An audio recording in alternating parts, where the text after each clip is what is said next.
ሰላም እንዴት ናችሁ? ዛሬ ደግሞ የኒውተን ሰከንድ ሎውን በመጠቀም የሚሰሩ አንዳንድ ጥያቄዎችን እናያለን እና የኒውተን ሁለተኛው ህግ ወይም ኒውተን ሰከንድ ሎው በጣም በስፋት ጥቅም ላይ የሚውል ህግ ስለሆነ ብዙ የምናያቸውን ነገሮች፣ ሰዎች፣ እቃዎች፣ መኪናዎች እንዲሁም ኳስ እንደዚህ ያሉ እቃዎችን እንቅስቃሴ ለመረዳት የሚጠቅመን ህግ ስለሆነ በስፋት ጥቅም ላይ ይውላልና ትንሽ ሰዓት እናሳልፍ ጥያቄ እየሰራን አንዳንድ ምሳሌ ይሆነናል ማለት ነው። ልምምዱ ጥሩ ይሆናል ማለት ነው እና የመጀመሪያው ጥያቄ ላይ ሊትል ቦይ ፑሽስ a wagon with his dog in it ይላልና the mass of the dog and the wagon together is 45 kilogram. The wagon accelerates at 0.85 meter per second square. ስለዚህ what force is the boy pulling with ይላልና አንዳንድ የፊዚክስ ጥያቄዎች እንደዚህ ወርድ ፕሮብሌም ሆኖ ሲመጡ ቃሉን ባለማወቅ ሁኔታው ሳይገባኝ ይቀራልና እዚህ ጋራ ዋገን የሚለው እንደ ጋሪ አይነት ነገር ነው ግን በብረት የተሰራ ላይሆን ይችላል፣ በጨርቅ ሊሆን ይችላል የተከለለው። ብቻ ውሻውን ወይም ዶጉን እንዳይሸከሙ በእጁ የሆነ ነገር ላይ አስቀምጦ እየገፋው ነው ማለት ነው። እየገፋው ነው ማለት ነው እና አንዳንዴ ደግሞ ስዕል መሳል ይጠቅማል። ለምሳሌ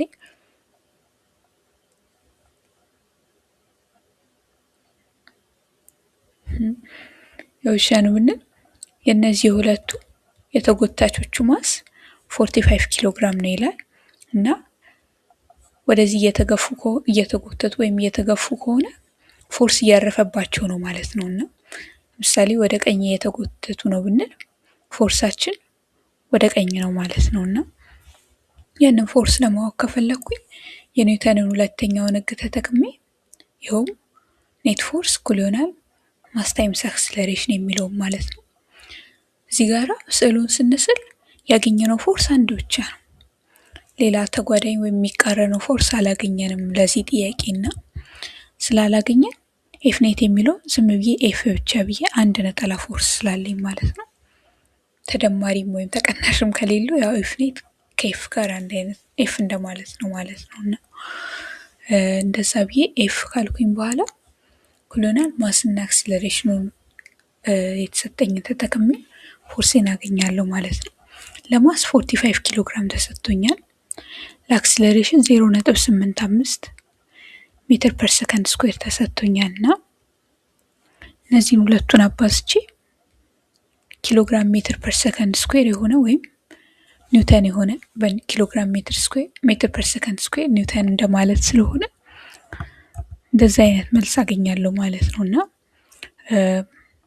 ይህንን አባዝተን ወይም እዚህ ካልኩሌተር መጠቀም የምንችልበት ቦታ ውስጥ ከሆነ የሚፈቀድ ከሆነ ማለት ነው። ትምህርት ቤት ውስጥ ወይም የቤት ስራ እየሰራ እንደዚህ ካለ እዚህ ጋር እንደዚህ አድርገን ካልኩሌት ማድረግ እንችላለን። 38.25 ኒውተን አድርገን ማስቀመጥ እንችላለን።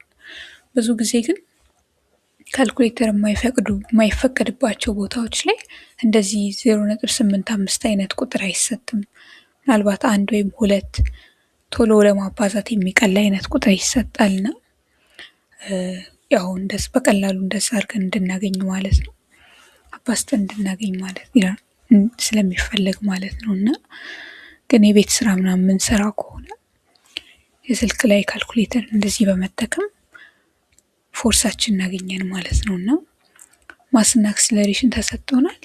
ሁለቱን አባዝተን ፎርስን አገኘን።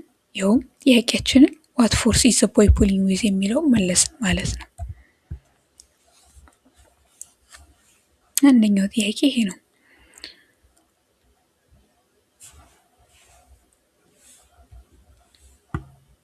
ለሁለተኛ ጥያቄ ደግሞ ተመሳሳይ ጥያቄ ልክ እንደዚሁ አይነት እንሰራለንና እዚህም ጋራ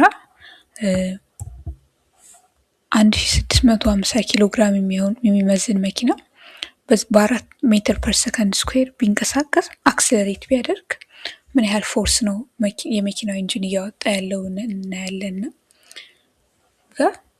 ማስ ተሰጥቶኛል። የመኪናው ማስ ማለት ነው 1650 ኪሎ ግራም ተብሎ ተሰጥቶኛል። አክስለሬሽን ደግሞ 4.0 ሜትር ፐር ሰከንድ ስኩዌር ወይም 4 ሜትር ፐር ሰከንድ ስኩዌር ሆኖ ተሰጥቶኛል እና ማወቅ የምፈልገው ፎርሱን ነው። ፎርስን ለማወቅ አሁንም ልክ እንደቀድሙ ፎርስ ኢዝ ኢኳል ቱ ማስ ታይምስ አክስለሬሽን ወይም ማሳችን 1650 ኪሎ ግራም ዩኒቶችን መጻፍ ሁልጊዜ ጥሩ ነው። 1650 ኪሎ ግራም ሲባዛ 4 ሜትር ፐር ሰከንድ ስኩዌር አድርገን ማግኘት እንችላለን። አሁን ይሄ 4 ስለሆነ ቀለል ያለ ቁጥር ስለሆነ ለማባዛት ብሞክር በቃሌ 1650 ማለት 1000 ሲደመር 650 እንደማለት ነውና 1000 ሲባዛ በ4 4000 600 ሲባዛ በ4 2400 እንዲሁም 50 ሲባዛ በ4 200 ይሰጠኛልና እዚህን ስደምር 6600 ኒውተን አገኛለሁ ማለት ነውና የመኪናው ኢንጂን ያወጣ ያለው ፎርስ 6600 ኒውተን ነው ማለት ነው። መኪናውን በ4.0 ሜትር ፐር ሰከንድ ስኩዌር ለማንቀሳቀስ ሲፈልግ 6600 ኒውተን ማውጣት አለብን ማለት ነው። ፎርስ ያስፈልገናል ማለት ነው። እና እዚህ ጥያቄ ላይ ስሰራ እንደ ቅድሙ ከመሳል ይልቅ የተሰጠኝን ዘርዝሬ የምፈልገውን ደግሞ በመጻፍ ሞክሬያለሁ እና ይህም አንዳንዴ ይሰራል። ሶስተኛው ጥያቄ ደግሞ ተመሳሳይ ጥያቄ ነው፣ ትንሽ ብቻ ለወጥ ይላል፣ እንደ ቅድሞቹ አይደለም። ምክንያቱም የተሰጠን እዚህ ጋር ማስና ፎርስ ነው። እስካሁን ድረስ ማስና አክስለሬሽን ተሰጥቶ ፎርስን ስንፈልግ ነበር። አሁን ግን የተሰጠን ማስና ፎርስ ነው እና ከሁለቱ ማስና ፎርስ ተሰጥቶ አክስለሬሽኑን እንድንፈልግ ይነገረናልና በዚህ ጊዜ እንደዚሁ የተሰጠኝን በጽፍ ማሳችን 68 ኪሎ ግራም ነው። 68 ኪሎ ግራም ራነር ኤግዘርትስ ፎርስ ኦፍ 59 ኒውተን ይላልና 68 ኪሎ ክብደቱ 68 ኪሎ የሆነ ሯጭ ወይም የሆነች ሯጭ 59 ኒውተን ፎርስ እያወጡ ነውና ምን ያህል አክስለሬሽን ይኖራቸዋል ወይም ምን ያህል ይስፈነጠራሉ? መስፈንጠር ነው መሰለኝ። አክስለሬሽን በአማርኛም እንደሚሆን እርግጠኛ አይደለሁም፣ ግን ሀሳብ ካለን ምናልባት እንፈጥርለት ይሆናል። መስፈንጠር ብየዋለሁ እና ለጊዜው ለዚህ ቪዲዮ ይህን አክስለሬሽን ማግኘት ስፈልግ አሁንም የምጠቀመው ፎርሙላ ፎርስ ኢዝ ኢኳል ቱ ማስ ታይምስ አክስለሬሽን የሚለውን ነው እና እነዚህ ከላይ የማደርጋቸው ቀስቶች አክስለሬሽን አቅጣጫ ያለው ነገር ስለሆነ ቬክተር ስለሆነ እሱ እንዲያስታውሰኝ ነው እንደዚህ ቀስት የማደርገው። ፎርስም እንደዚሁ ማስክን በአንጻሩ ስኬለር የሆነ ነገር ስለሆነ አቅጣጫ ስለሌለው 20 ኪሎ ግራም ሳውስ ስለማይባል ማለት ነው እንደዛ ትቼዋለሁ ማለት ነው። እና አሁን ፎርስ አለኝ፣ አክስለሬሽን አለኝ፣ ፎርስ አለኝ፣ ማስ አለኝ እና አክስለሬሽን የማወቅ ከፈለኩኝ ሁለቱንም ሳይድ በማስ አካፍለዋለሁ ከፈለኩ ኤፍ ኦቨር ኤም እኩል ይሆናል አክስለሬሽን ላገኝ እችላለሁ። አሊያም ደግሞ ቁጥሩን ራሱን ተክቼ የሚያመጣልኝ ማየትም እችላለሁ። ግን ለጊዜው በፎርሙላ በሄድ ፎርስ 59 ኒውተን ማስ 68 ኪሎ ግራም ይላልና ይህንን ስንት እንደሆነ ለማወቅ እንፈልግ 59 ሲካፈል 68 0.86 አካባቢ ሜትር ፐር ሰከንድ ስኩዌር አካባቢ እናገኛለን ማለት ነውና ኒውተን ማለት ኪሎግራም ሜትር ፐር ሰከንድ ስኩዌር ስለሆነ ኪሎግራም በኪሎግራም ጠፍቶ ነው ሜትር ፐር ሰከንድ ስኩዌር ያገኘሁት እዚህ ጋር እና ኒውተንን በኪሎግራም ሳካፍል በቀላሉ ያን ሁላ ሳልጽፍ ሜትር ፐር ሰከንድ ስኩዌር ነው ብዬ ማሰብ እችላለሁ ማለት ነውና እዚህ ጋር ትንሽ ሳጠጋጋ የሰጠኝ ቁጥር 0.867 ስለሆነ ወደ 2 ዲጂት ሳጠጋጋ በእርግጥ 87 ብለው ይሻላልና ማለት ይሻል ነበር። ያው ተጠጋግቶ ማለት ነው። 2 ዲጂት ላይ ከቆረጥኩት 3ኛው ዲጂት ከ5 የበለጠ ስለሆነ 1 መጨመር ይገባል ማለት ነው። እና እንደዚህ አድርገን አካፍለን ማስቀመጥ እንችላለን። የሚቃለል ነገር ከሆነ ደግሞ አቃለን ይሄኛው እንጂ 59 በምን እንደሚቃለል አይመስለኝም። ግን ከቻለ አቃለን በፍራክሽን መልክ እንደዚህ ለምሳሌ 5/2 የሚመጣ ቢሆን ኖሮ 5/2 ወይም 5/3 የሚመጣ ነው እንበልና ብንል 5/3 ሜትር ፐር ሰከንድ ስኩዌር ብዬ ላስቀምጥ እችላለሁ። ይቻላል። ይሄም ያው ላለማካፈል ማለት ነው። ግን ማካፈል ከመረጥን እንደዚህ አድርገን መጻፍ እንችላለን። ዋናው ነገር ዩኒት አለመረሳቱ ነውና ይሄ ሯጭ ወይም እቺ ሯጭ በ0.87 ሜትር ፐር ሰከንድ ስኩዌር እየተስፈነጠሩ ነው ማለት ነው።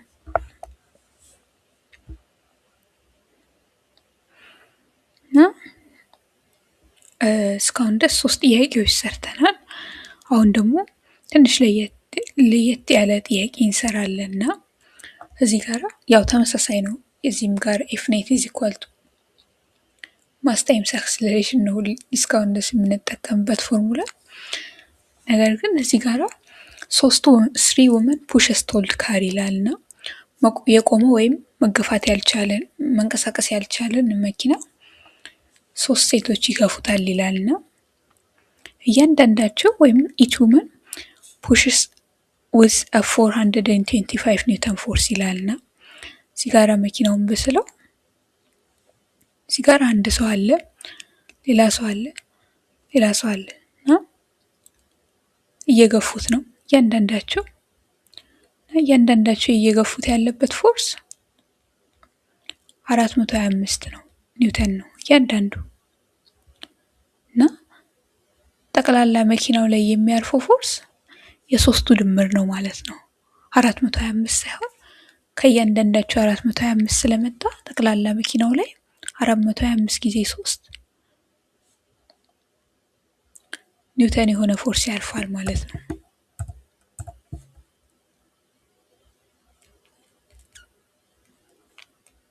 ይሄንን ስናይ 3 ጊዜ 400 1200 እዛ 3 ጊዜ 25ን ስንጨምርበት 1275 ኒውተን ያህል ያርፍበታል ማለት ነው መኪናው ላይ። መኪናው ላይ እያረፈ ያለው ፎርስ ወይም እዚህ ጋር ኤፍ ኔት ብየዋለሁ። ኔት ያልኩበት ምክንያት ደማምረን ያገኘነው ፎርስ ስላለ ማለት ነው። አንድ ስላልሆነ ፎርሳችን ነጠላ ስላልሆነ ኔት የሚለውን ይዤዋለሁ እና 1275 ኒውተን እናገኛለን ማለት ነው። ኤፍ ኔት ማለት ኤፍ ቶታል እንደማለት ነው በሌላ አባባል። ነገር ግን ፎርሶችን ዝም ብለን እንዳገኘን አንደምርም። ወደ አንድ አቅጣጫ ካልሄዱ እንደዚህ ዝም ብለን አንደምራቸውም። ለዛ ነው ኔት የሚለው የምንጠቀመው እንጂ በመሰረቱ ኤፍ ኔት ኤፍ ቶታል እንደማለት ነው።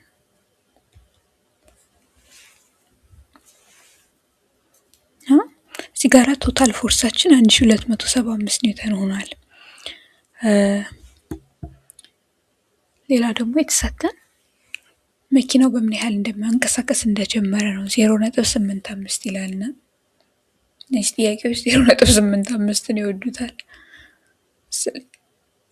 እንደዚህ አድርጌ ባገኘው ብጽፍ ፎርስ አለኝ፣ አክስለሬሽን አለኝ እና ሶስቱ ሴቶች በዚህ በ425 ኒውተን እያንዳንዳቸው ሲገፉት 0.5 ሜትር ፐር ሰከንድ ስኩዌር ያህል አክስለሬሽን ካመጣ ምን ያህል ማስ ቢኖረው ነው ወይም ምን ያህል ነው ክብደቱ ወይም ማሱ ብለን ብናይ ክብደት አንዳንዴ ዌይት ይባላል መሰለኝ። እዛ ነው ማስ ብለው እና ማሱን ብናይ ያው ኤፍ ኔት እኩል ይሆናል ማስ ታይምስ አክስለሬሽን ከሚለው እነሳና ሌላ ቀለም እንጠቀም።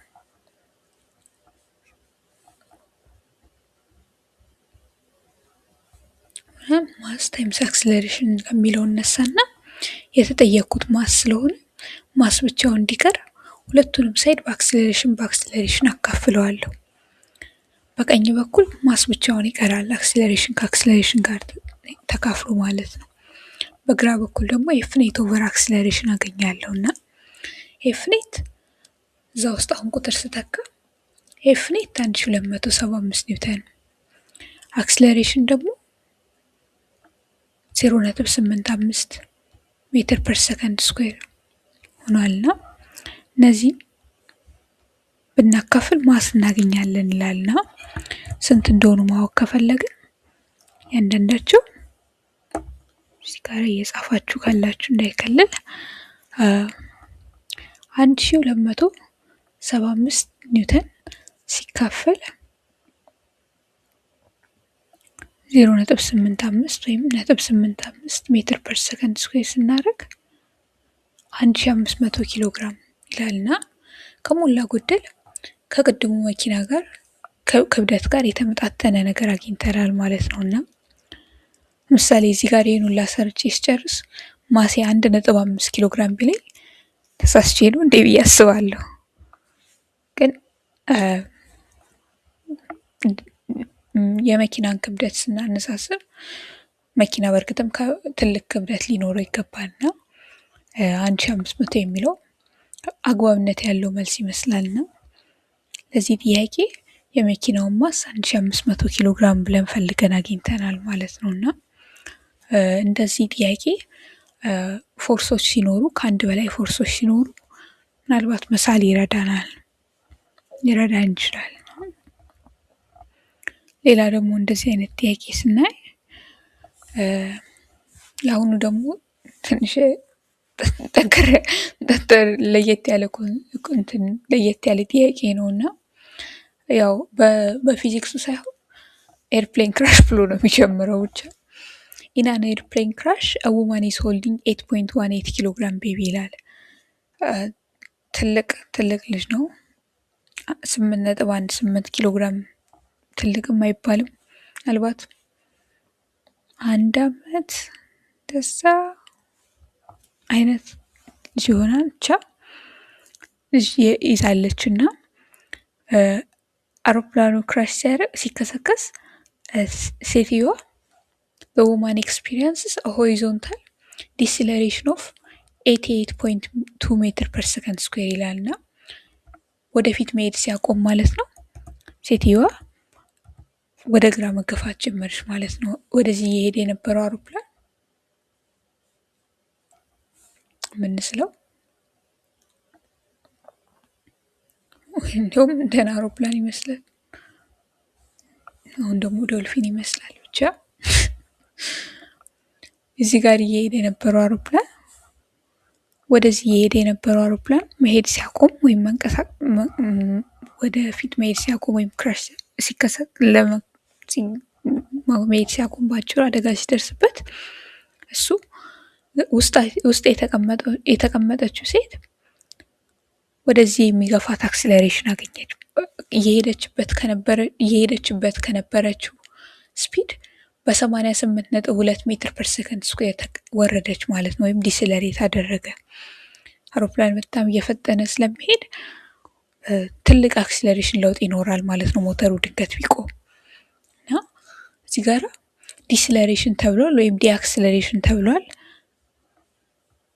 ምክንያቱም እየቀነሰ ስለሚሄድ ማለት ነው። ከትንሽ ወደ ትልቅ ሳይሆን ከትልቅ ወደ መቆም ስለሄደ እዚህ ጋር ያለን አክስለሬሽን ወይም ዲስለሬሽን ተብሎ የተሰጠ 88.2 ሜትር ፐር ሰከንድ ስኩዌር ተብሎ ተሰጥቷል እና እዚህ ጋር የተቀመጠችው ሴት የአውሮፕላኑ ወይም የተቀመጠችበት ወይም ወንበሩ ሊሆን ይችላል በዛን ያህል ፍጥነት ወደዚህ ሲሄድ የያዘችው ልጅ ወደፊት በሮ እንዳይሄድ በምን ያህል ፎርስ ነው ኤግዘርት ማድረግ ምን ያህል ፎርስ ማውጣት አለባት ይላልና የህፃኑን ማስ ነግረውናል 8.18 ኪሎ ግራም ብሎ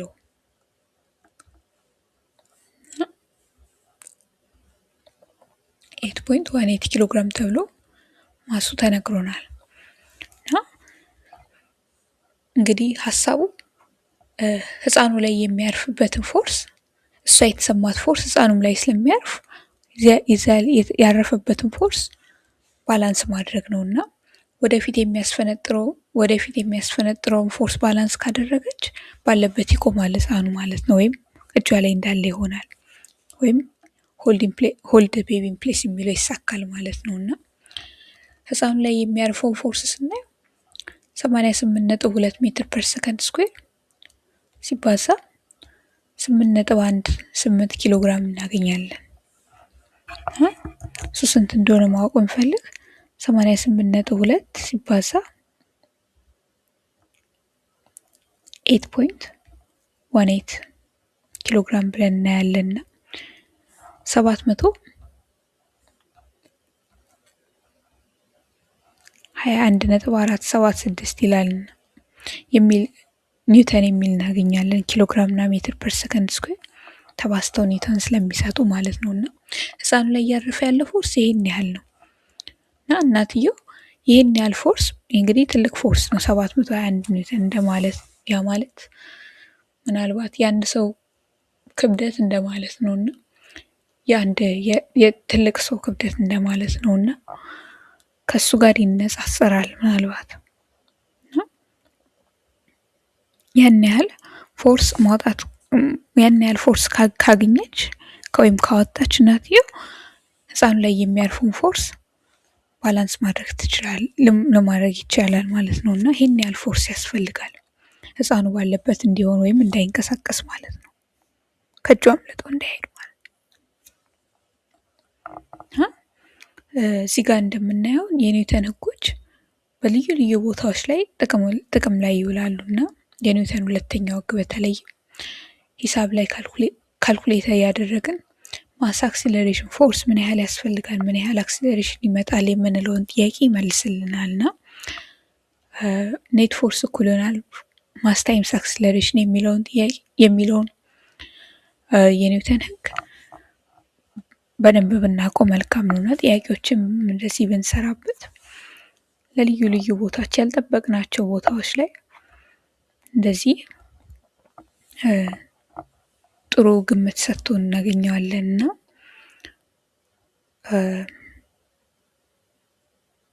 አንዳንድ ደግሞ ጥያቄዎችን ለመስራት የሚረዱን መሳል ሊሆን ይችላል። ከአንድ በላይ ፎርስ ካለ ጥያቄ ውስጥ የተነሳ ውስጥ ለምሳሌ ሁለት ሰዎች ገፉ ከሆነ ሁለቱ ሰዎች ወዴትና ወዴት እንደገፉ አንድ ላይ እንደሆነ ወይም ተቃራኒ አቅጣጫ እንደሆነ በደንብ አስተውሎ መሳል ያስፈልጋልና መሳል ይረዳልና ሌላው ደግሞ እንደዚሁ የተሰጠንን ማስ እኩል ይሆናል 45 ኪሎ ግራም እንደዚህ አርገን ከጥያቄ ውስጥ ደግሞ አውጥተን ስንጽፈው ምናልባት ጥያቄው ከረዘመብን ወይም ለየት ያለ ነገር ከሆነ ማናውቀው ቃል ከመጣ ለምሳሌ ፈተና ላይ ቢሆን ምንድነው ይሄ ማለት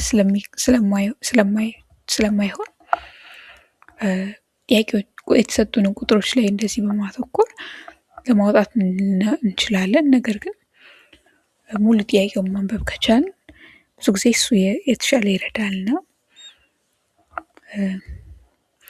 አንተም በቤታችሁ ልዩ ልዩ ጥያቄዎችን ጨምራችሁ እንደምትሰሩ እርግጠኛ ነኝ፣ ወይም እንድትሰሩ ጋብዛችኋለሁ ልበል። አሁን የኒውተን ሁለተኛው ሎ ይህን ይመስላል ማለት ነው በጥያቄዎች ሲታይ።